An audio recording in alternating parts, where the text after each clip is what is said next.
Ooh. Okay. Oh, hello. Welcome to lie number 3. That makes me really sad. Hey guys, lie number 3 this week. First, we talked about how fear tells us we're not allowed to be amazing.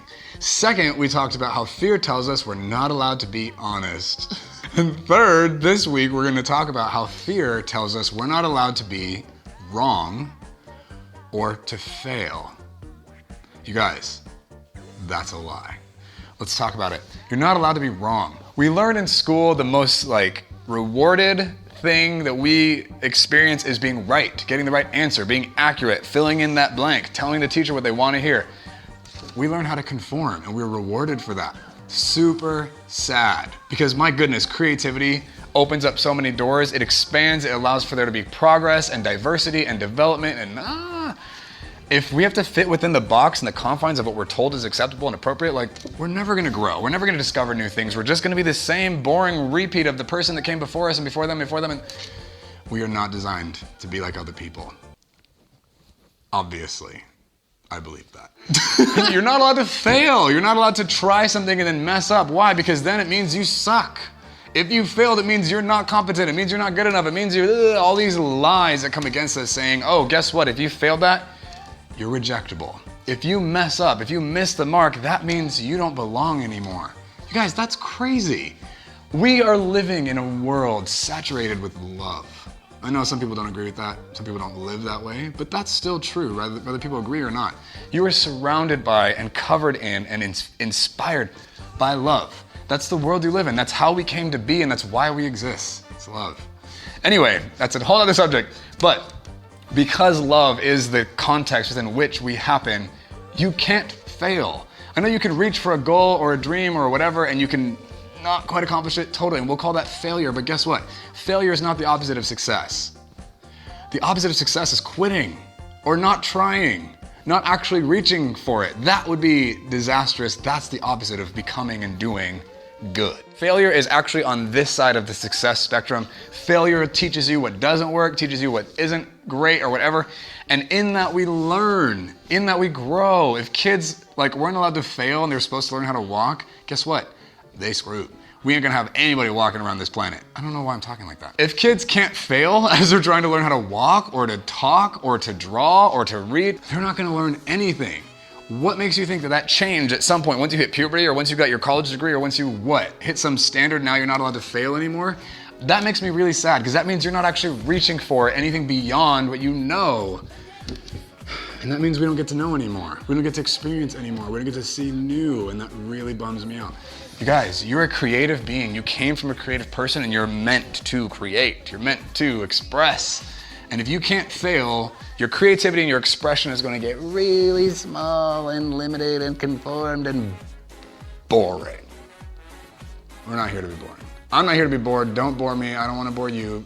Don't limit yourself to what you're capable of doing. Go ahead and get out there and try. So I want to challenge you guys, if there are things in your heart that you keep thinking about, it just keeps coming back to you, and you have to keep putting that thing to rest and hiding it in that dusty cupboard in the recesses of your mind, because you're probably gonna fail at it. I'd like to challenge you this week, man, not just this week, in general, for the rest of your life. Try it. See what can happen. Take the risk. What if you let's stop dwelling on, oh God, what if it doesn't work? What if I don't get to be that? What if I don't get to have that? What if it doesn't work out? What will people think? What if we just flushed all that craziness, because that's all coming from Satan's dirty little heart. What if we washed all that away and we simply started dwelling on, what if it worked? What if that did happen? What if I could have that? And even if I had to try 17 times, what if on the 17th try, I got it? Would it be worth it? And if the answer is yes, you have to do it. Spend yourself, use your resources, find the courage and the risk, and go and try and reach. And listen, even if you don't end up with the thing you thought you wanted in the whole thing, who you become in the journey, in the process, what happens to you is reward enough, let alone the thing actually manifesting or being yours or you attaining it or whatever. This is life. This is the road that we're supposed to be on, and how we get to become the person we're supposed to be. It's through all those failures. It's through all the trying and experimenting, because in God's eyes, he's not like, oh, you failed, you missed the mark. He doesn't see it like that. He's like, man, I love that you know what, I don't even want to put words like that. He's like, you tried, you believed, you thought this was possible. Yes, keep going. You have no idea where this is going, what it's gonna look like. Keep going. Don't give up. Reach for that stuff. And if you've never tried, man, take the risk. I get that it's gonna be shaky and you might even quiver. It's okay. Do it anyway. The people that actually love you and actually believe in you, actually care about you, will celebrate the fact that you even tried.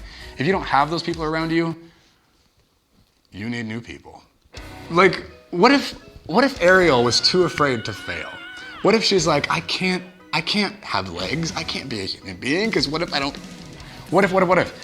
That was not what consumed Ariel's mind. She was like, I'm gonna marry that prince. I'm gonna have legs. I'm gonna walk. Up where they walk, up where they talk, up where they stay all day in the sun. Anyway, listen, she stopped collecting junk and she reached for her dreams. She went to a witch to get them. But anyway, she went through the journey of becoming and pursuing and reaching and risking to apprehend the thing that she cared about the most, which was being a human. Because being human is awesome. You know, being a mermaid might be pretty cool, I don't know, but she saw the glory of what it meant to be a human being walking among other humans in the sunshine and, you know, walking along those streets with legs. Anyway, if she thought, oh man, if I fail, I can't have it, so I can't reach for it, she would still be swimming around in the ocean bored and sad and miserable. Probably married some, like, boring merman who, like, counted seashells for a living. That's not what consumed her. She was like, I gotta have it. It doesn't matter what it takes, what it costs me, I'm gonna go there. And she sacrificed and risked everything to reach for her dreams, and guess what? She got it, and then some. Awesome. Be like Ariel. Reach for your dreams. Figure out how those legs work. Fall down a couple times, lose your voice, I don't care. Get what's in your heart. So listen, if you guys have any thoughts or feedback or comments you'd like to share, I'd love to hear them. Please put them in the comments below. Don't forget to subscribe to this YouTube channel to hear more of this amazing stuff. And also, I'm available on Instagram, Facebook, and Twitter if you want to follow me on there. I'm posting some great stuff out there as well. My handle on all of those is Mike Maeshiro. We'll see you next week.